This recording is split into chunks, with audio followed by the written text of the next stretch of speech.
Assalamualaikum warahmatullahi wabarakatuh.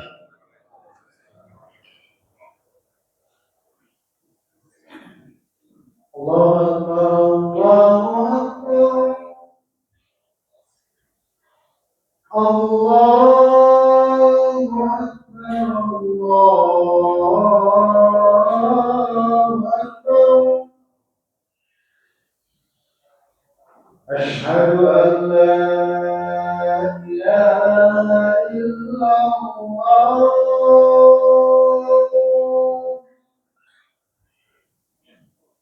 أشهد أن لا إله إلا الله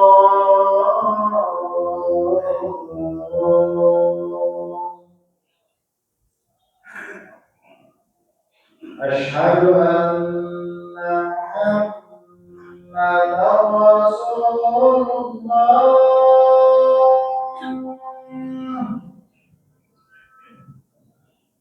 أشهد أن محمدا رسول الله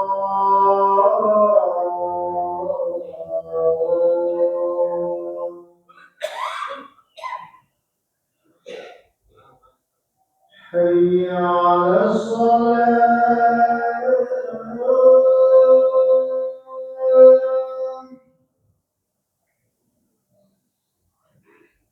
حي على الصلاة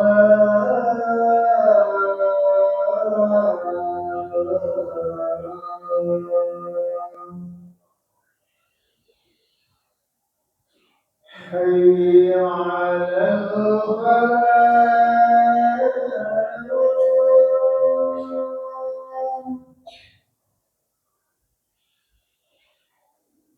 حي على الفلاح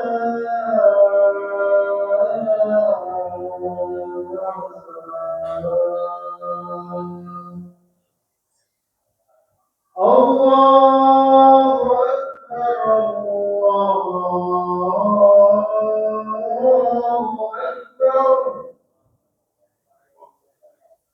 لا إله إلا الله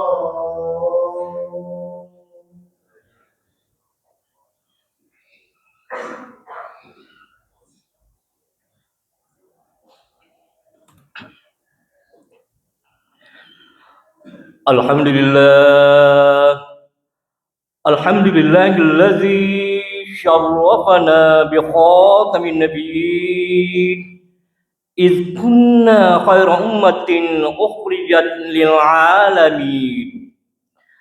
Asyhadu an la ilaha illallah wahdahu la syarikalah al-malikul haqqul mubin. Wa asyhadu anna Muhammadan abduhu wa rasuluh as-sadiqul wa'dul amin. Allahumma salli wa sallim wa barik ala sayyidina Muhammad wa ala alihi wa sahbihi ajma'in.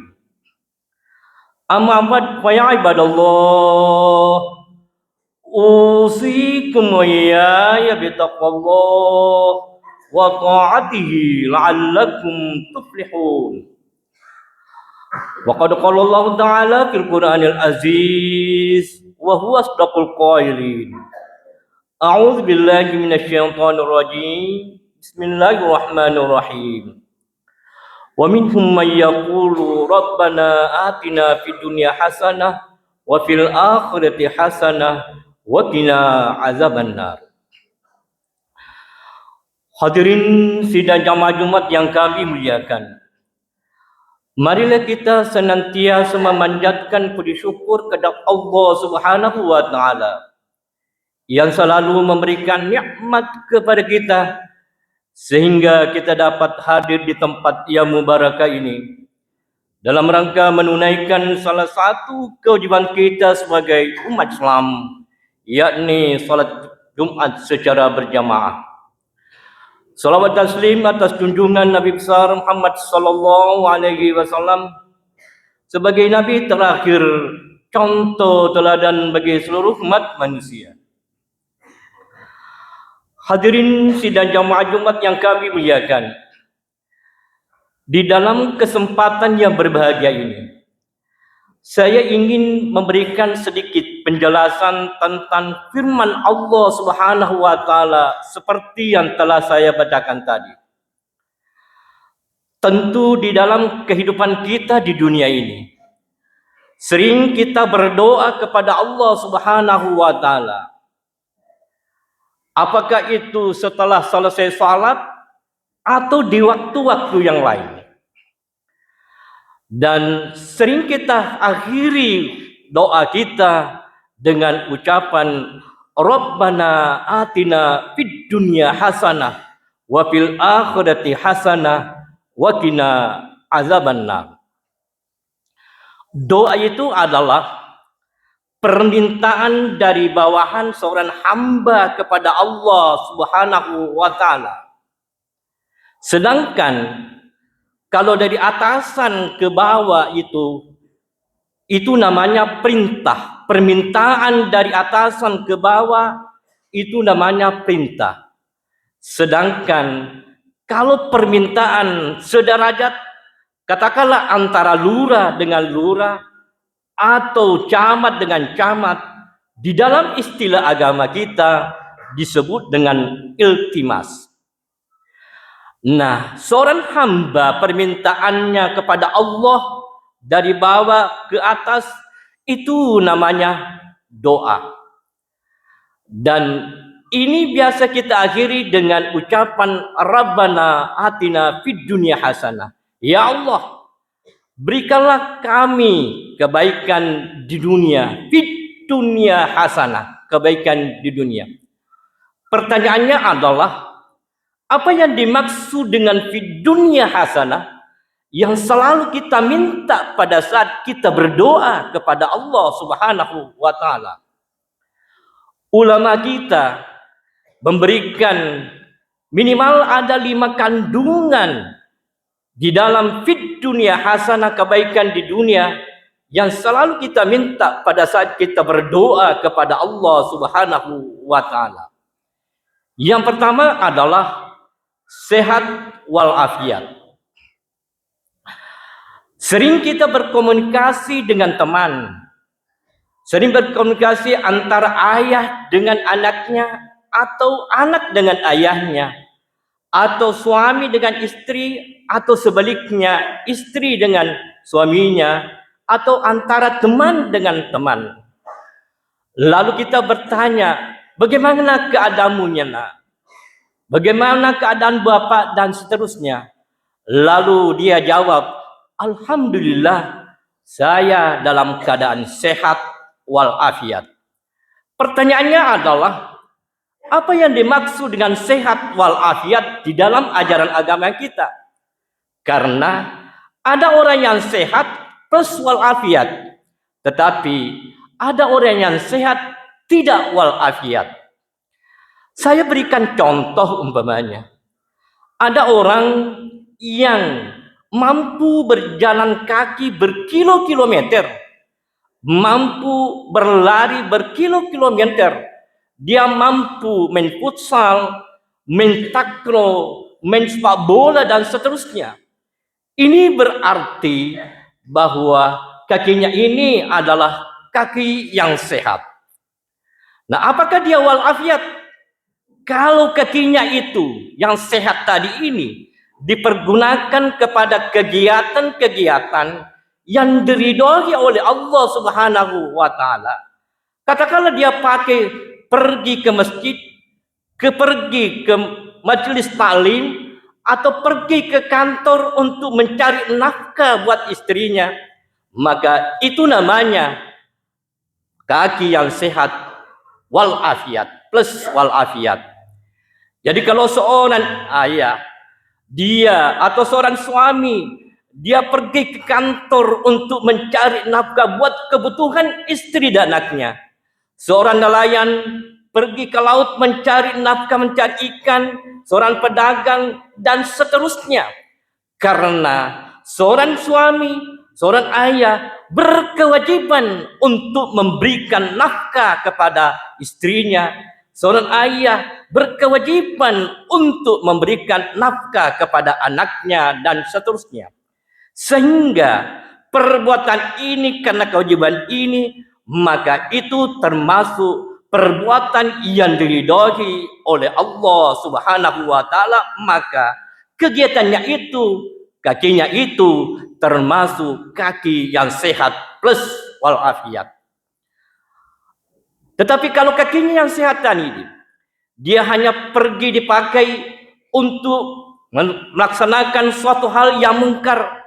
Katakanlah dia pakai ke tempat-tempat maksiat, dia pergi ke tempat untuk minum minuman keras, dipakai untuk mencuri dan seterusnya, merampok, maka kakinya itu adalah sehat tetapi tidak walafiat. Mengapa demikian? Karena tidak dipergunakan kepada hal yang diridhoi oleh Allah Subhanahu wa taala.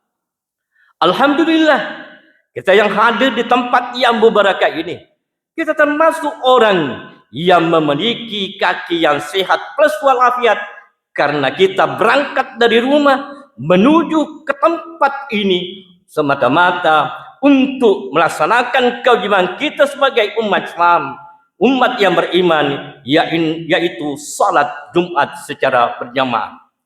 Ada orang yang mampu bercerita, berdiskusi berjam-jam dan seterusnya, maka lidahnya itu termasuk lidah yang sehat. Tetapi apakah ini termasuk walafiat? Belum tentu.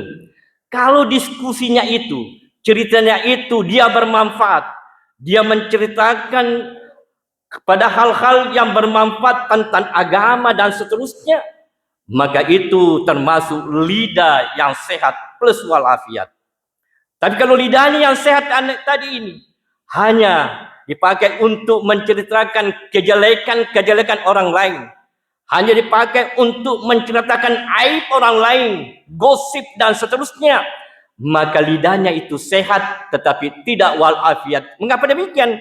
Karena tidak dipergunakan kepada hal-hal yang diridhai oleh Allah Subhanahu wa taala.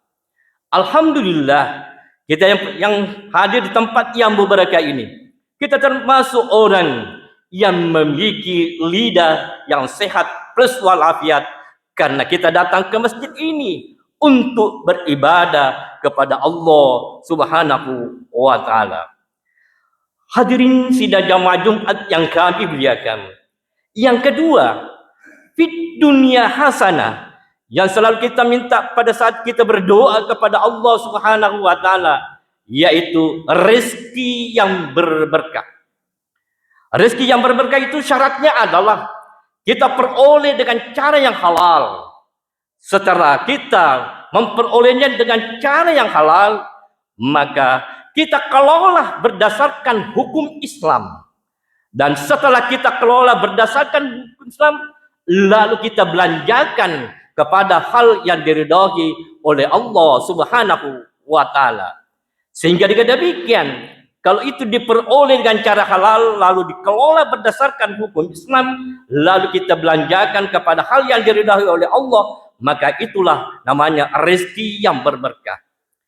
Tetapi kalau itu rezeki kita yang dapatkan itu, kita dapatkan dengan cara yang halal, lalu kita kelola berdasarkan hukum Islam, tapi pembelanjaannya hanya dibelikan, hanya dipakai untuk berjudi, hanya dipakai untuk membeli minuman keras dan seterusnya, maka tentunya itu tidak termasuk rezeki yang berberkah. Kenapa demikian? Karena pembelanjaannya tidak sesuai dengan ajaran agama kita. Sebaliknya, kalau itu diperoleh dengan cara yang haram, mungkin karena kita peroleh secara mencuri dan seterusnya, lalu kita kelola berdasarkan hukum Islam, lalu kita belanjakan kepada hal yang diridhai oleh Allah, tetapi karena sumbernya dari yang haram, maka itu juga tidak termasuk rezeki yang berberkah. Hadirin sidang jamaah Jumat yang kami muliakan. Kemudian yang ketiga adalah rumah tangga yang sakinah, mawaddah, warahmah. Seorang suami dia harus mengetahui hak dan kewajibannya. Dan kewajibannya itu dia harus laksanakan. Begitu juga istri, dia harus mengetahui hak dan kewajibannya. Dan kewajibannya itu dia harus dilaksanakannya. Seorang suami harus menghargai, harus menyayangi istrinya. Istrinya harus menghormati suaminya. Karena kalau ini terjadi, suami menyayangi istri, istri menghormati suami, maka akan tercipta namanya rumah tangga yang sakinah, mawaddah, warahmah. Sekedar informasi bahwa di Pengadilan Agama Makassar itu rata-rata setiap bulan angka perceraian itu 300 pasangan bercerai di Pengadilan Agama Makassar. Hal ini menunjukkan bahwa betapa banyaknya teman-teman kita, saudara-saudara kita yang tidak harmonis di dalam rumah tangganya. Dia tidak menghargai suaminya atau dia suaminya tidak menyayangi istrinya. Dan di dalam agama itu perceraian itu dua macam. Ada namanya cerai talak dan ada namanya cerai gugat. Kalau suami mengajukan perceraian, maka itu namanya cerai talak. Sedangkan istri kalau yang mengajukan, maka itu namanya cerai gugat. Dan menurut data yang ada, sekitar 70% angka perceraian itu diajukan itu cerai gugat. Dalam arti istri yang mengajukan perceraian, bukan suami yang mengajukan perceraian. Hadirin sidang jamaah Jumat yang kami muliakan. Kemudian yang keempat, yaitu fid dunya hasanah, yang selalu kita minta pada saat kita berdoa kepada Allah Subhanahu wa taala, yaitu anak yang saleh, yang salihah. Mari kita membina anak kita, karena kewajiban orang tua yaitu berkewajiban untuk memberikan nilai-nilai agama kepada anaknya. Seorang orang tua berkewajiban untuk mengajarkan anaknya membaca Al-Quran. Pertanyaannya sekarang ini adalah, berapa anak kita? Sudah berapa umurnya anak kita? Dan apakah semuanya sudah pintar membaca Al-Quran? Apakah semuanya sudah melaksanakan kewajibannya sebagai orang Islam? Kalau belum pintar membaca Al-Quran, maka dia harus serahkan kepada guru-guru mengaji, kepada ustaz-ustazah yang mampu memberikan pendidikan agama, yang mampu mengajarkan anaknya membaca Al-Quran. Sehingga dengan demikian, kalau ini sudah dilaksanakan, maka insya Allah terlepaslah dari dosa sebagai orang tua. Hadirin sidang jamaah Jumat yang kami muliakan. Lalu yang terakhir, yaitu fid dunya hasanah, yang selalu kita panjatkan doa kita pada saat kita berdoa kepada Allah Subhanahu wa taala, yaitu iman yang mantap. Iman yang mantap. Mari kita selalu mendekatkan keimanan kita, meningkatkan ketakwaan kita kepada Allah Subhanahu wa taala. Pertanyaannya adalah, bagaimana caranya untuk meningkatkan ketakwaan kita kepada Allah Subhanahu wa taala? Salah satu caranya adalah Anda harus bergaul dengan orang-orang baik. Karena kalau kita bergaul dengan orang baik, maka insya Allah kita akan termasuk orang melaksanakan perintah-perintah atau berakhlakul karimah. Tetapi kalau kita bergaul dengan orang-orang jahat, bisa saja perbuatan yang dilakukan teman itu, kita juga akan melaksanakan perbuatan dosa. Sehingga demikian, untuk salah satu caranya untuk meningkatkan ketakwaan kita kepada Allah, bergaulah dengan orang-orang, bertemanlah dengan teman-teman yang baik. Bacalah buku-buku yang bermanfaat, buku yang bermutu, dan berada dalam lingkungan yang sehat, yang penuh dengan semangat keimanan kepada Allah Subhanahu wa taala. Mari kita berdoa kepada Allah Subhanahu wa taala. Mudah-mudahan Allah Subhanahu wa taala selalu memberikan hidayah kepada kita, yaitu hidayah berupa kemampuan melaksanakan perintahnya dan meninggalkan segala larangannya. Mengapa demikian? Karena betapapun banyaknya orang yang mengaku dirinya Islam, tapi tidak sholat, tidak puasa, dan tidak zakat, Sebenarnya orang itu sudah mendapat hidayah agama, tetapi belum mendapatkan hidayah berupa kemampuan melaksanakan perintah Allah dan meninggalkan segala larangannya. Dan hidayah ini selalu kita minta, selalu kita baca pada saat kita salat. Ihdinas siratal mustaqim. Ya Allah, berikan hidayah kami, yaitu hidayah berupa kemampuan melaksanakan perintah-Mu dan meninggalkan segala larangan. Barakallahu li wa lakum fil azim wa nafa'ani wa iyyakum bima fihi minal ayat wal hakim wa taqabbala minni wa minkum tilawatahu innahu huwas samiul alim.